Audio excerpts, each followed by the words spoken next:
Chers amis, bonjour ou bonsoir. C'est toujours le temps pascal qui va s'achever dans quelques jours avec la fête de l'Ascension, puis la fête de la Pentecôte. La dernière fois que nous nous sommes rencontrés, vous étiez devant votre ordinateur, j'étais dans le cœur de cette église, Saint-Denis de Jaune-Éclan, et vous aviez en face de vous le magnifique vitrail de Max Rembrandt représentant la crucifixion du Christ. Aujourd'hui, nous sommes dans un espace plus restreint, plus confiné.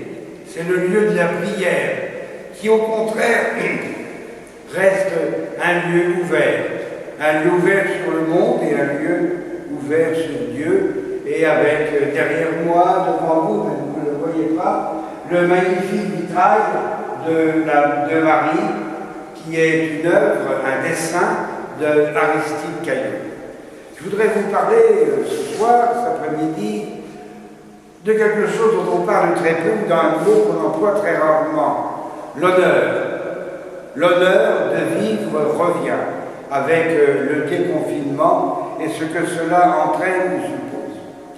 Quand on parle de vivre, les mots qui reviennent et que nous employons souvent sont la joie de vivre, l'envie de vivre, le bonheur de vivre. J'ai choisi le mot honneur. Honneur, bonheur, à une lettre près.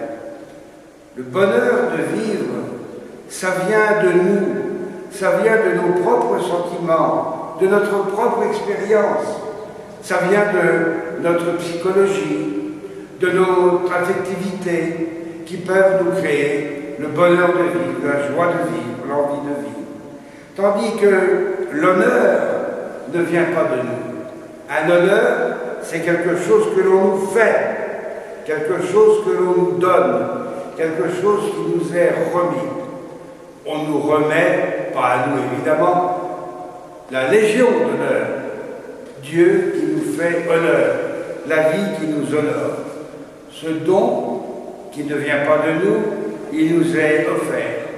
Il nous est offert d'abord par le personnel médical, en particulier par le monde hospitalier, mais sans oublier bien évidemment nos propres médecins de famille, nos pharmaciens.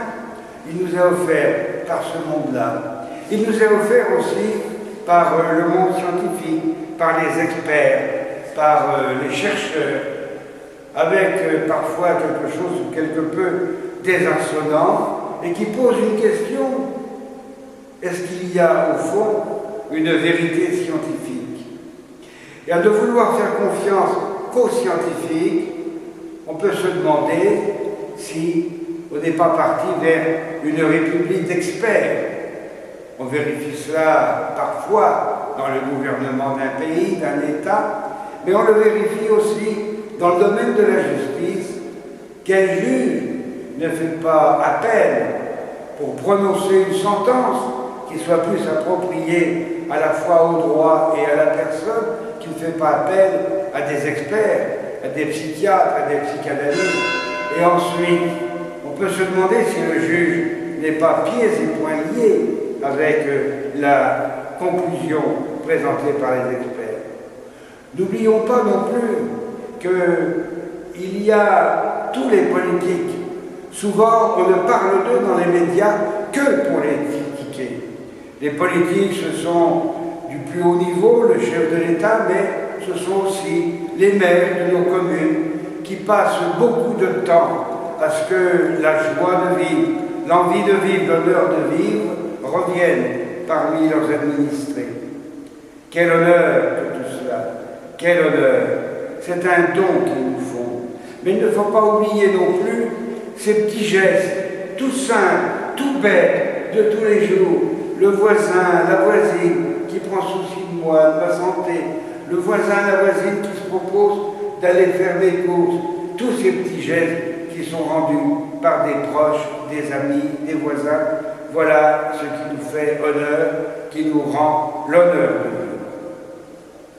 Dans la dernière méditation que je vous adressais, je parlais des 7 péchés capitaux dans notre société de consommation. Là, bien évidemment, rien ne changera, sauf quelques gestes ou attitudes significatives. Dans les achats que nous faisons, dans ce que nous consommons, notre consommation, ou encore quelques PDG qui acceptent de grandes sociétés, qui acceptent de rogner leur salaire de 25% sans rien changer, bien évidemment, au versement des dividendes pour les actionnaires. Et puis aujourd'hui, on vient d'entendre une grande multinationale, un grand laboratoire qui cherche de l'argent et qui en réclame aux États européens. En cette fin de mois de mai, entre Pâques et Pentecôte, il y a beaucoup de fêtes qui sont pas simplement des fêtes chrétiennes, mais qui concernent toutes celles et tous ceux qui sont fils d'Abraham et qui adorent Dieu, l'unique.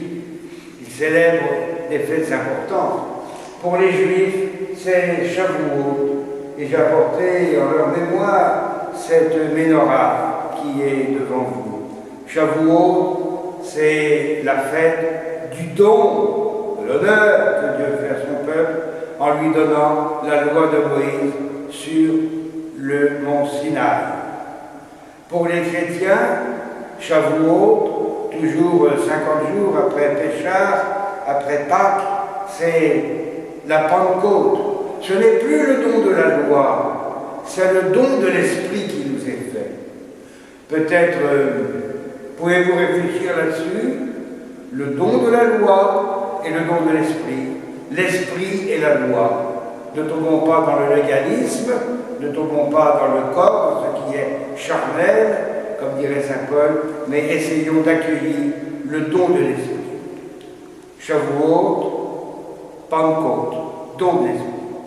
Pour les musulmans, les 23 ou 24 de ce mois, la date n'est pas encore fixée car c'est un observateur qui regarde le premier croissant de la nouvelle lune, celle d'après Pâques, et qui décide de la date 23 ou 24.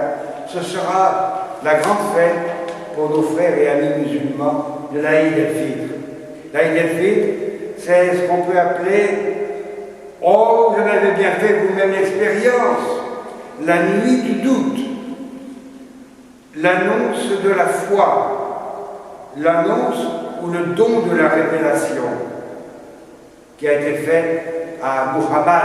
Il vaut mieux prononcer Muhammad que de prononcer Mahomet, qui est un mot très péjoratif dans la bouche des chrétiens. Ces derniers vivront cette fête d'Aïd el-Fitr dans le confinement. Quel raté pour le dialogue interreligieux et les relations entre les religions elles-mêmes avec notre État laïque. C'est ce même Dieu, il est unique, il est le seul. C'est ce même Dieu qui fait honneur à l'homme en lui redonnant à chaque fête, chaque jour, confiné ou non, l'honneur de vivre. Sous des formes différentes, selon les religions, les cultures, il nous propose de renouer les liens distendus de nos relations habituelles. Les liens distendus par les événements et par la vie entre nos communautés, les liens distendus à l'intérieur même de chacune de nos communautés, les liens distendus de la nation. Et nous, catholiques, nous avons à réapprendre, à faire corps, à devenir très réellement dans ce monde le corps du Christ. Vous avez devant vous le tabernacle, celui de la présence réelle, celui où repose le corps du Christ.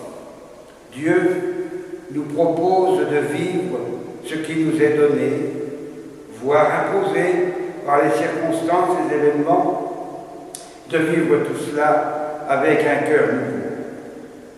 Une intelligence des faits et de l'histoire renouvelée, un style de vie nouveau, de la sobriété, bien sûr. Dieu, au fond, propose sans cesse, et à tous les hommes, non pas de le servir, mais de servir. Il propose sans cesse d'aimer, de chanter, même si comme moi on chante faux, chanter, de nous rassembler, de vivre dans la paix. Quel honneur, ne trouvez pas? C'est un immense honneur que Dieu nous fait. Quelle grandeur aussi pour nous. Le psaume 8, au verset 6, nous dit ceci: à peine nous fis-tu moindre qu'un Dieu, nous couronnant de gloire et d'honneur. Pour terminer, comment ne pas penser à celles et à ceux qui attendaient, pour le week-end de la Pentecôte, de recevoir le sacrement de la confirmation par ce magnifique et extraordinaire geste de l'imposition des mains, avec cette belle prière du rituel qui peut aussi devenir la mienne. Que ton esprit nous apporte, leur apporte, la plénitude de tes dons, esprit de sagesse et d'intelligence, esprit de conseil et de force, esprit de connaissance et d'affection filiale. Rendons grâce à l'Éternel, au Tout-Puissant, au Dieu clément, à l'Esprit de Pentecôte que le Christ, Fils du Très-Haut, nous envoie, nous faisant ainsi l'honneur de nous rendre notre dignité d'homme et de femme. Nous ne sommes pas simplement des vieillards fragilisés par la vie, fragilisés par le virus. Nous ne sommes pas seulement des adultes ni des jeunes, des symptomatiques ou des asymptomatiques, ni non plus des coronariens. Nous sommes d'abord les uns et les autres des fils et des filles de Dieu. Quel honneur de vivre tout ça.